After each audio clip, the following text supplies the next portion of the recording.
Here, head coach Brad Laird. The Demons heading into a bye week off a tough loss against Southeast Missouri. Coach, I think we've talked about it before. When you play teams like that, your flaws tend to get exposed when you make mistakes. Good teams take advantage of that, and that's now that you've had a little time to watch the film, you've probably seen some of that. Yeah, and the part that's probably the most frustrating is, so much. We lost a lot of that game prior to kickoff at 1 o'clock on Saturday. That's the disappointing.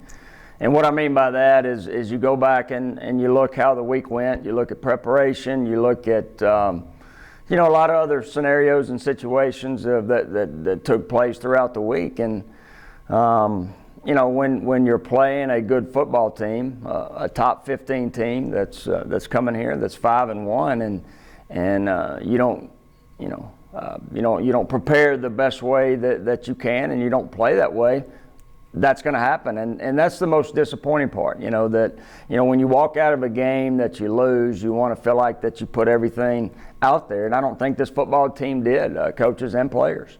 Well, now you'll head into a bye week, so a chance to reiterate some of those points you made, but also a chance after 8 straight games for this team to heal up physically and maybe mentally heal up as well, because it's a grind to go out there 8 straight weeks and play.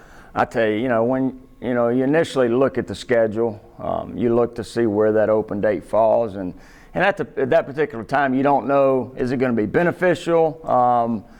But I don't know if it could come at a better time with the situation that we're in. One is, you look at a lot of our high rep guys through 8 games. The course of 70, 80, 90 snaps in a game, but also practice. And so, it's going to be very important to heal this week, mentally and physically.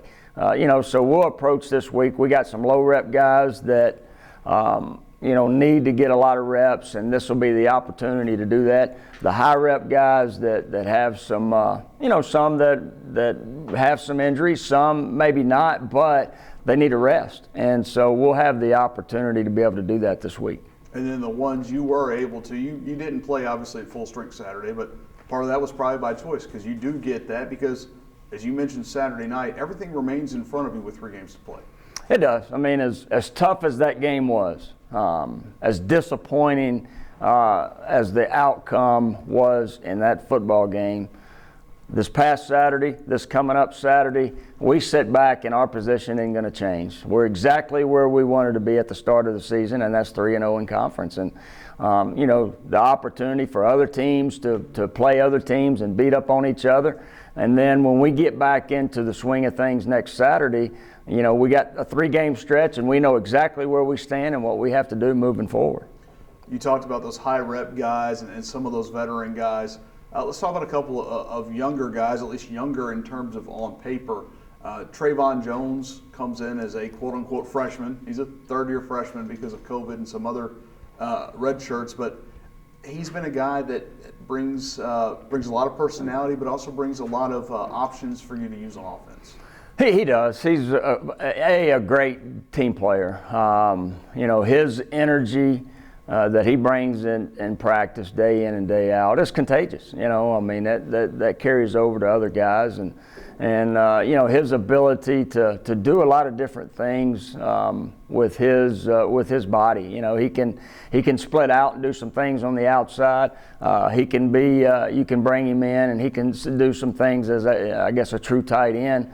But he gives you a lot of flexibility offensively, and so what he's able to do on the field, but also his energy and his work ethic off the field is contagious. So it's been great for him to be around our other guys. And you talked about some of those traditional tight end things. He's not afraid to get in there and mix it up. No, he's not. We also have him as our shield on punt, which is one of the most important jobs on this football team. Him and Longino are our 2 guys at shield, and then he's also our wedge back on kickoff return. So, those 2 positions put you right in the mix of having to be physical, and he has shown to be able to do that. Well, he came into a situation on offense where there was some flexibility, some guys who were gone, some opportunities. Dante Thomas, who had his first pick a couple of weeks ago down at HCU, a redshirt freshman, is part of a very veteran defense, but he's one of those newcomers that has added some depth and quality depth on that side. Yeah, in a very important spot as because of some injuries that have taken place at corner. He's worked himself and put himself in position to be able to contribute. So it was good to be able to see, him get that interception and play with a lot of confidence like he has the last couple of weeks. He's a unique story. He's one, that was here, that was part of our signing class a couple years ago. Left, went to junior college.